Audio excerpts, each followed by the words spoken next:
Ya, jalan adalah milik bersama. Karenanya setiap pengguna jalan sepatutnya saling menghormati, berkolaborasi tanpa mementingkan ego pribadi. Jelas soal aturan, karenanya tak perlu bertindak arogan apalagi serampangan. Untuk membahasnya, kami sudah terhubung melalui sambungan Zoom dengan Kombes Pol Sambodo Purnomo, Dirlantas Polda Metro Jaya, dan Putut Sudaryanto, Ketua Bike to Work Indonesia. Selamat malam Mas Putut. Oke, Pak Sambodo masih... Siap, Pak Sambodo mungkin masih kita coba hubungi ya. Saya mau ke Mas Putut dulu deh. Mas Putut, apa kabar? Boleh. Udah siap banget nih kayaknya abis goes atau mau goes? Iya, aku goesnya tadi pagi sih. Aku dari rumah ke Sekretariat Bike to Work Indonesia. Ini kebetulan seharian tadi ada berbagai aktivitas di sini dan aku belum pulang. Pas banget, kita tahan dulu. Saya mau minta komentarnya Mas Putut. Ini soal kemarin ya, foto yang rame banget yang ada salah satu, pasti Mas Putut juga lihat kok, udah respons kan Bike to Work ya. Kalau dilihat dari fotonya kan memang rombongan atau kelompok road bike ini kan kelihatannya ini memang untuk olahraga ya, bukan untuk mobilitas keseharian. Tapi memang tidak dibenarkan mengambil jalur yang memang bukan peruntukannya. Saya mau minta komentar dari Bike to Work dulu, Mas Putut, gimana? Iya, mohon maaf sebelumnya aku pakai masker karena ini tempat umum, tempat terbuka ya. Ada orang-orang lain, jadi rasanya tidak elok kalau aku buka masker. Siap.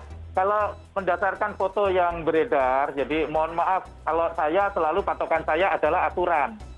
Aturan. Nah, di negara kita ini kalau bicara jalan raya, bicara aturan lalu lintas, maka kita sudah memiliki Undang-Undang Lalu Lintas dan Angkutan Jalan nomor 22 tahun 2009. Nah, balik lagi kalau melihat foto, maka mohon maaf saya boleh katakan bahwa teman-teman rombongan sepeda tersebut sudah menyalahi aturan undang-undang tersebut, khususnya di pasal 108 terkait dengan posisi kendaraan. Ya, sepeda selayaknya adalah paling kiri. Kemudian kalau merujuk pada pasal 122, manakala jalan raya sudah disiapkan jalur atau lajur sepeda, maka pengguna sepeda harus masuk di jalur sepeda yang sudah disiapkan oleh pemerintah. Gitu Mbak, jadi rujukan saya adalah aturan gitu. Ya. Oke. Kurang lebih demikian pandangan saya. Itu kan memang ada jalur khususnya ya untuk sepeda. Tapi kita lihat-lihat juga nih, jalurnya kan memang tidak terlalu besar. Kemudian kita tahu bahwa jenis-jenis sepeda Mas Putut pasti lebih hatam lah daripada saya. Ada Sally, ada road bike, ada MTB. Nah kalau yang ini, yang road bike ini kebanyakan yang ditemui di jalanan adalah mungkin memang kecepatan. Ibaratnya kan kalau misalnya kita naik mobil yang tenaga powernya itu tenaga besar gitu ya. Kayak rasanya tuh pengen ngebut aja. Ini pun juga yang mungkin dirasakan dan dilihat oleh masyarakat terhadap kelompok-kelompok road bike ini. Iya, gimana? Kembali ke aturan, Mbak. Kembali ke aturan bahwa aturan undang-undang kita ini didesain untuk mobilitas warga, untuk transportasi warga. Sehingga apapun jenis sepedanya, maka kita harus merujuk aturan yang berlaku. Begitu. Jadi intinya kalau misalnya road bike mau kecepatan tinggi, ya nggak bisa gitu di jalan. Harus tetap masuk jalur khusus gitu ya? Iya, masuk jalur khusus, dan jalur khusus itu pun juga ada batasan kecepatan, maksimum 25 km per jam. Ya, kita mesti lihat aturan undang-undangnya. Gitu sih. Oke. Jadi jangan dilihat ini pakai ini nggak bisa pelan segala macam. Balik lagi ke aturan. Kalau aturannya tidak membolehkan, ya jangan dilanggar. Itu aja sih, simple. Oke. Apakah ini juga kemudian mendorong gitu untuk bisa ada fasilitas atau bisa memfasilitasi artinya tempat yang memang proper gitu untuk teman-teman road bike atau komunitas road bike ini? Ya, ini kan bicara kewenangan, bicara kebijakan. Nah, kalau bicara kewenangan, bicara kebijakan bukan ranah kami, Mbak. Nah, jadi mohon maaf saya tidak bisa berkomentar lebih jauh, tetapi undang-undang sudah cukup clear di sana ya. Ada Undang-Undang Lalu Lintas Angkutan Jalan nomor 22 tahun 2009 yang tadi beberapa pasal saya sebutkan. Kemudian ada Peraturan Menteri Perhubungan nomor 59 tahun 2020 dan di ruang lingkup DKI juga sudah ada Pergub 128 tahun 2019. Nah, saya merujuk ke aturan tersebut. Nah, ketika ada semacam pengecualian, berarti kan harus ada kebijakan baru, harus ada aturan baru yang dibuat supaya tidak melanggar undang-undang tersebut. Nah, kewenangan atau kebijakan itu saya kira bukan ranah kami untuk mengomentari gitu. Tapi setuju ya kalau misalnya memang difasilitasi memang ada tempat gitu ya yang lebih proper. Setuju dengan catatan. Catatannya apa Mas Putut? Ya contoh paling terakhir lah kemarin, mohon maaf, mohon izin kalau boleh saya mengkritisi. Misalnya, ada kebijakan rute salah satunya adalah melalui atau melewati JLNT Casablanca, betul ya kalau Betul. tidak salah. Iya. Nah, JLNT Casablanca itu kan sudah ada aturan sebelumnya bahwa sepeda motor dilarang untuk melintas di sana dengan alasan keselamatan jalan. Keselamatan jalan, kalau tidak salah alasannya adalah karena hembusan angin lah. Kalau sepeda motor saja dilarang karena keselamatan jalan sebagai landasan utamanya, kenapa Apalagi sepeda dibolehkan? Oke. Ya ini kan sesuatu yang menurut saya tidak nyambung, tidak make sense, gitu, Kontradiktif tidak masuk ya? akal. Oke. Motor lebih berat, dilarang, tapi sepeda lebih ringan malah dibolehkan. Ya ini kan sesuatu yang nggak pas, sehingga kekhawatiran saya ini akan menjadi konflik sosial di sisi yang lain gitu. Jadi silahkan dibuatkan diskresi kebijakan, tetapi harus ditinjau secara lebih cermat gitu, jangan sampai justru menimbulkan dampak sosial yang lain. Oke. Jadi kalau tadi ya silakan, karena kami tidak punya kewenangan di dalam boleh atau tidaknya kebijakan, tetapi kalau misalnya tetap diterapkan adanya kebijakan waktu dan kebijakan rute, Iya. jalan layang non-tol yang motor tidak boleh, ya jangan digunakan lah. Cari jalan yang lain, cari rute yang lain, supaya Oke. tidak ada gesekan di tengah masyarakat gitu. Saya dapat kritik dari Mas Putut, saya tampung, coba yang jawab mungkin pastinya yang lebih pas adalah Pak Sambodo. Sudah bergabung dengan kami. Pak Sambodo, selamat malam Pak Sambodo. Selamat malam Pak Sambodo, mohon izin. Siap, terima kasih. Tadi mungkin sedikit-sedikit sudah sama-sama sudah mendengarkan keresahan kemudian kritik dari Mas Putut ya. Tapi saya tanya dulu, untuk kasus foto yang kemarin yang viral, Pak Sambodo, gimana Pak? Bagaimana menindak, artinya mereka-mereka yang melanggar aturan di jalan udah jelas kok gitu, memang aturannya memang tidak diperbolehkan, kok masih aja. Dan ini kan bukan cuma 1-2 kali, mungkin banyak juga warga Jakarta yang sering sepedaan gitu, yang sepedanya bukan road bike tapi sering menemukan gitu yang di lajur kanan itu sering dipakai justru untuk rombongan. Iya Mbak, gimana Mbak? Pertanyaannya apa Mbak? Oke, gimana tanggapannya Pak Sambodo terkait dengan kasus yang kemarin?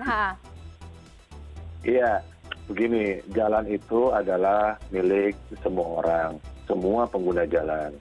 Jadi artinya kita harus saling menghormati dan menghargai sesama pemakai jalan yang ketentuan bagaimana tata cara etika di jalan itu sudah diatur di dalam Undang-Undang Lalu Lintas. Nah, kaitannya dengan Undang-Undang Lalu Lintas, memang di dalam pasal 122 yang pelanggarannya ada dalam pasal 299, bahwa memang untuk sepeda agar menggunakan atau wajib menggunakan jalur sepeda apabila di jalan tersebut disediakan jalur sepeda. Dalam hal ini di jalan Sudirman Tamrin kan sudah ada. Nah, kenyataannya di lapangan memang banyak sekali, terutama para pengguna road bike yang kemudian keluar dari jalan dan bahkan berpeletonnya itu sudah 2, 3, 4 garis ke samping gitu, sehingga kemudian menutup jalan untuk kendaraan-kendaraan lainnya. Nah ini kan yang sebetulnya harus perilaku-perilaku yang harus dihindari. Nah kami juga bersama-sama dengan Dinas Perhubungan DKI berupaya untuk mengakomodir suara-suara para pesepeda ini kan. Pesepeda ini kan ada dua, pesepeda yang untuk bersosialisasi dan bike to work, mungkin Pak Mas Putut ini, ada pesepeda yang untuk berolahraga. Nah jalur sepeda yang disiapkan oleh Pemda DKI ini kan mungkin untuk bike to work ya, bukan untuk berolahraga gitu. Nah para pesepeda olahraga menuntut adanya perkecualian. Oke, kita akomodir. Disiapkanlah jalan layang non-tol. Kenapa jalan layang tol kok motor boleh, sepeda boleh? Kalau saya sih lebih melihatnya bukan daripada crosswind atau angin ya. Saya melihatnya lebih kepada aspek keselamatan dari sisi mixed traffic. Kalau motor itu kan dan mobil jadikan satu, itu kan jalannya lebar lajurnya itu kecil Mbak. Walaupun 2 lajur itu kecil, sehingga kemudian sangat risiko kecelakaannya cukup tinggi. Tetapi mungkin dari Dinas Perhubungan menganggap kalau dia tidak mixed traffic, artinya jalan itu dedicated hanya untuk pesepeda, mungkin resikonya lebih rendah daripada motor boleh masuk di hari biasa, karena itu sifatnya mixed traffic. Sedangkan hari untuk Sabtu Minggu kan memang dari jam 5 sampai jam 8 itu dedicated hanya untuk sepeda. Oke, Pak Walaupun Sambodo. tentu kemarin ada catatan-catatan misalnya ternyata turunannya terlalu tajam, masih ada pesepeda yang kemudian keluar dari jalur, nabrak water barrier dan sebagainya. Tapi tentu ini perlu sosialisasi. Oke, kalau tadi Mas Putut concernnya adalah terkait dengan bisa mengakomodir teman-teman road bike ini, salah satunya di jalan layang non-tol gitu ya. Tapi concernnya adalah crosswind, embusan angin itu juga menjadi faktor keselamatan, nggak masuk di situ. Kalau misalnya sepeda motor yang bebannya lebih berat daripada sepeda aja dipertimbangkan, apalagi sepeda yang lebih ringan gitu, itu juga harusnya bisa menjadi catatan, Pak Sambodo. Iya, kemarin sebetulnya kalau dari Dinas Perhubungan kan memang mengusulkan jalan layang non-tol. Kalau kami sebetulnya lebih cenderung ke Kemayoran, Jalan Benyamin Sueb. Jadi loop aja di situ gitu, mulai dari turunan tol itu sampai lurus ke bundaran ondel-ondel itu kan udah cukup panjang dan jalur cepatnya bisa kita pakai untuk sepeda, bisa dia loop di situ, jalur lambatnya itu bisa untuk kendaraan-kendaraan lainnya, nanti kita jagain. Mirip-mirip Car Free Day lah, tapi khusus untuk sepeda di jalur Kemayoran. Oke, ini Nah, masih digodok ya berarti Pak Sambodo ya? Iya, opsi-opsi yang masih bisa kita tawarkan juga. Oke, masih digodok, belum ketok. Ternyata masalahnya bukan di situ, Mbak.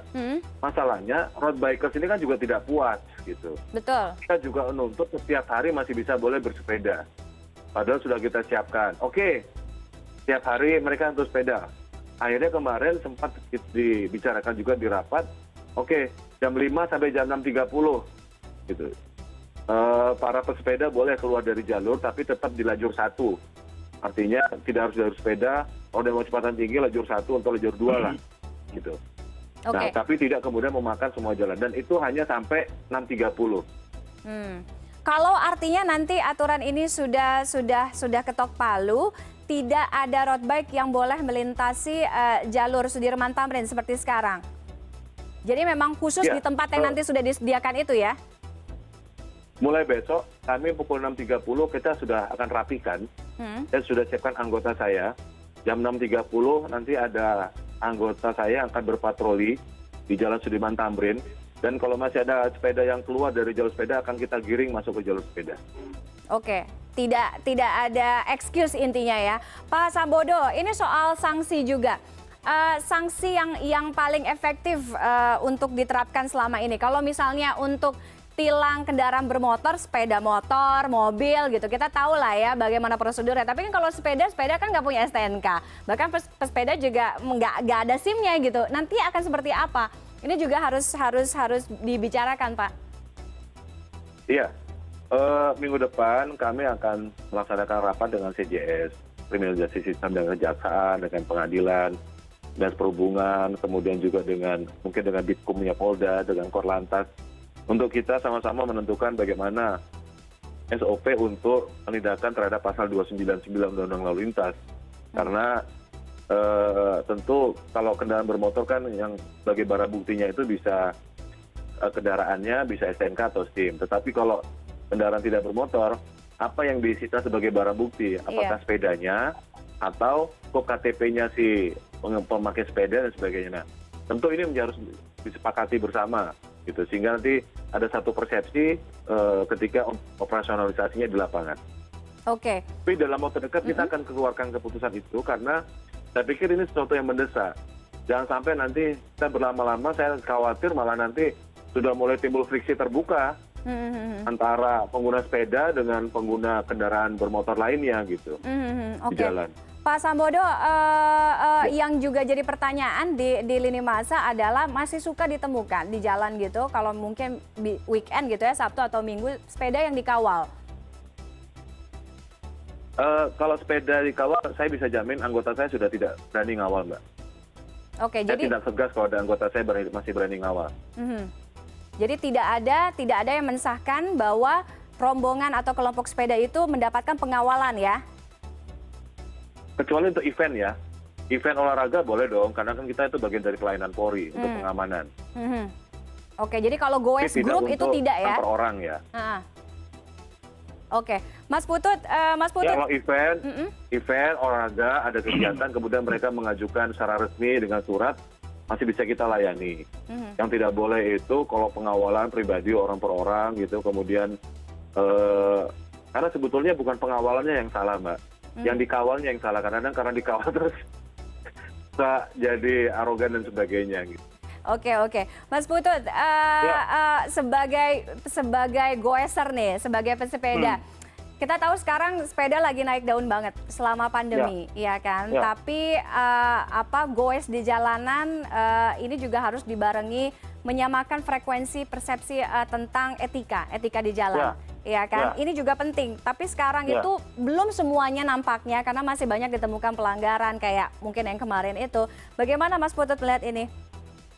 Ya, sebelum ke sana boleh saya sedikit ke topik sebelumnya ya tentang diskresi tadi yang boleh, silakan. Pak Sambodo dan teman-teman di Lantas akan keluarkan.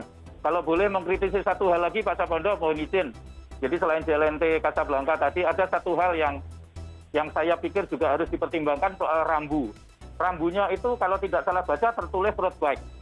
Nah, saran kami ya kalau misalnya terpaksa harus mengeluarkan kebijakan baru tersebut, jangan dikotomi jenis sepeda Bapak, tetapi lebih kepada batasan kecepatan minimum.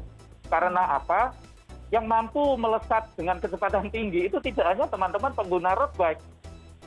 Ya, ada teman-teman dengan sepeda jenis lain yang kecepatannya juga kurang lebih bisa sama dengan teman-teman pengguna jenis sepeda road bike. Jadi saya kira akan lebih fair kalau rambu itu dipasang adalah sepeda dengan kecepatan minimum misalnya 30 atau 32 km per jam begitu. Nah, jadi kalau hanya road bike, kalau kecepatan dia ternyata hanya 15-20 km per jam kan ya nggak ada guna juga gitu. Jadi mohon untuk tidak dikotomi jenis sepeda, tetapi lebih kepada batasan minimum kecepatan. Ya, oke. Nanti ditampung sarannya Mas Putut. Saya paham itu Pak Putut, karena saya juga biker juga. Saran mengkritisi dari kebijakan yang saya pakai saya lihat. Sally juga. Dan kalau saya pakai Sally juga kecepatan saya bisa main 30. Saya pakai MTB juga kecepatan saya bisa 28, 29, 30. Saya setuju. Cuman masalahnya kan adalah bahwa bagaimana kita mengawasi kecepatan sepeda. Itu yang jadi masalah, Pak. Ketika di atas nanti masalah, Bapak. kamu kecepatannya kurang dari 30, agak susah juga kan, itu menjadi masalah juga gitu Pak. Ya ini jadi akhirnya jadi membedakan status sepeda, jadi ada dikotomi jenis sepeda. Menurut saya menjadi tidak baik di kalangan teman-teman. Saran Bapak gimana? Mohon ini dipertimbangkan ya. Ya, sarannya Pak Putut gimana? Saran saya batasan kecepatan minimum, Pak. Jadi kalau mereka yang merasa tidak mampu di kecepatan minimum, bagaimana saya bisa mengawasi kecepatan minimum sepeda? Apakah ada toolsnya untuk bisa pengawasan itu? Kalau mobil itu kan ada kan untuk melihat ininya kecepatan speednya. Sepeda saya bisa nindak gitu, bisa memberhentikan. Kamu kecepatannya di bawah, kamu nggak boleh naik lagi gitu. Itu kan kalau mobil itu kan tidak mobil itu bisa ya Pak. Putut. Kenapa sepeda nggak bisa ya? Kalau saya kembalikan lagi, mohon izin. Saya tidak punya ilmu di sana. Hanya yang saya pikirkan saya tidak adalah coba berdebat dengan Pak Putut, tetapi saya hanya menyampaikan fakta-fakta kira-kira seperti apa pelaksanaan di lapangan gitu Pak. Oke, silakan nanti mungkin saran dari Mas Putut ini bisa jadi pertimbangan di rapat besok kali. Mas Putut, silakan tadi selesaikan untuk pertanyaan saya terakhir dengan tentang etika di jalan raya untuk para pesepeda. ya sebenarnya sangat sederhana sih. Jadi ada 3 kata kunci aja RSA ya, rule, skill, dan attitude. Jadi ketika kita berkendara apapun termasuk sepeda di dalamnya, maka pahami selalu semua aturan lalu lintas yang telah dibuat oleh pemerintah. Yang kedua adalah skill atau keterampilan kita berkendara.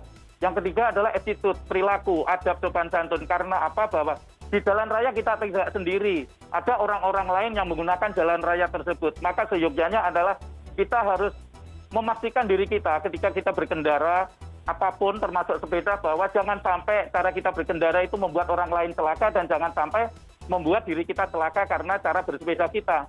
Maka patuhi aturan lalu lintas, rule-nya seperti apa, keterampilan kita bersepeda, dan adab sopan santun untuk sesama pengguna jalan. Sederhana sekali sebenarnya. Sudah ada jelas aturannya, siapapun yang menggunakan jalan itu adalah jalan milik bersama, sehingga semuanya harus taat pada aturan yang sudah ada. Terima kasih Pak Sambodo, Mas Putut sudah bergabung dengan CNN Indonesia Connected malam hari ini. Mungkin diskusinya nanti Pak Sambodo sama Mas Putut bisa dilanjutkan sambil goes ya, jadi lebih santai.